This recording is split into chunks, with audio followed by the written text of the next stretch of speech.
सुंदर और क्या हो सकता है देवी? शीघ्र ही निर्माण कार्य शुरू करना होगा।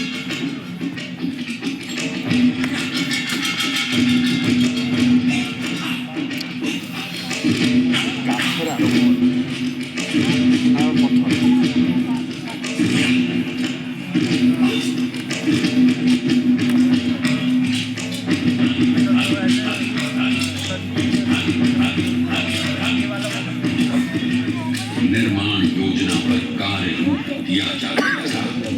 मंत्रियों और शिल्पियों के साथ सलाह मशवरा शुरू हो गया। ओडिशा के वास्तुकार मंदिर निर्माण में सिद्ध थे।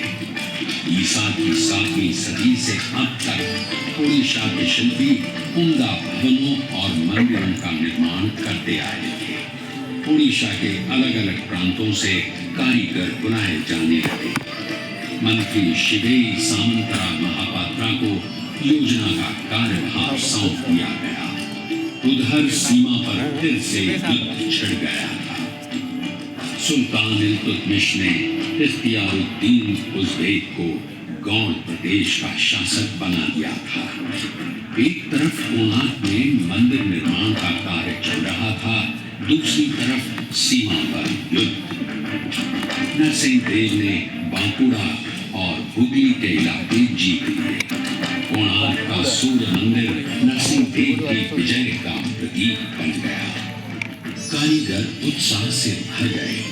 बेजान पत्थरों में जान डाली जाने लगी। छैनी हथौड़े की चोट से वीरान कोणार्क जीवंत हो उठा। कोणार्क के जर्रे जर्रे में इतिहास छिपा है। हर शिला अपनी ही कथा कहती नजर आती है। सच है या झूठ ये तो किसी को पता नहीं, लेकिन किंवदंती जरूर है। किस्से कहानियां तो उसी की बनती हैं जो श्रेष्ठ होता है। तो इन किस्से कहानियों से ये जरूर पता चलता है कि कोणार्क श्रेष्ठ है। द्वापर युग था। श्री कृष्ण की 8 पटरानियों में से जानवंती के गर्भ से जन्मे सांब। सांब रूपवान थे। अपने रूप पर उन्हें गर्व भी था। एक दिन ब्रह्मर्षि नारद पधारे। अपने रूप में मदमस्त सांब उनका अपमान कर बैठे।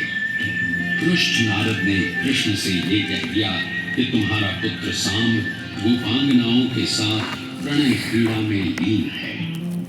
क्रोधित कृष्ण सांब को ढूंढने निकले। इधर नारद ने सांब से कहा, पुत्र, तुम्हारे पिता रैवतक पर्वत पर तुम्हारी प्रतीक्षा कर रहे हैं। पिता को प्रतीक्षारत जान सांब तीव्र गति से रैवतक पर्वत की ओर भागे। वहां गोपियां पुष्करणी में जल क्रीड़ा कर रही थी। सांब को समक्ष देख उन्हें लगा साक्षात श्री कृष्ण आ गए हैं। सांब में कृष्ण छाया देख सुध बुध बिसराकर गोपियां सांब से लिपट गईं। तभी वहां पहुंचे कृष्ण। सांब को गोपियों के आलिंगन में देख क्रोध से भड़क उठे। अरे नराधम क्लीब, तू महापातकी है। मैं तुझे श्राप देता हूं। जिस रूप के अहंकार में तू डूबा है, तेरा वो रूप नष्ट हो जाए। तेरे रूपवान अंग कुष्ठ से भर जाए। पिता के शाप से सांब को कुष्ठ हो गया। नारद के प्रति हुए अपमान का उन्हें आभास हुआ तो वे नारद के पास पहुंचे। नारद ने उनकी दशा देखी और द्रवित होकर शाप मुक्ति का उपाय बताया। तुम भारत के पूर्वी तट पर मैत्रेय वन में जाकर सूर्य की उपासना करो। उनकी कृपा से ही तुम रोग मुक्त हो सकते हो। सांब चंद्रभागा नदी किनारे मैत्रेय वन में जाकर सूर्योपासना में लीन हो गए। उनकी कठोर साधना से प्रसन्न हो सूर्यदेव ने उन्हें रोग मुक्त कर दिया। रोग मुक्त सांब ने चंद्रभागा नदी में डुबकी लगाई। वहां उन्हें पत्थर की बनी सूर्यदेव की मूर्ति मिली। उन्होंने मंदिर बनवा वहीं उसकी स्थापना कर दी।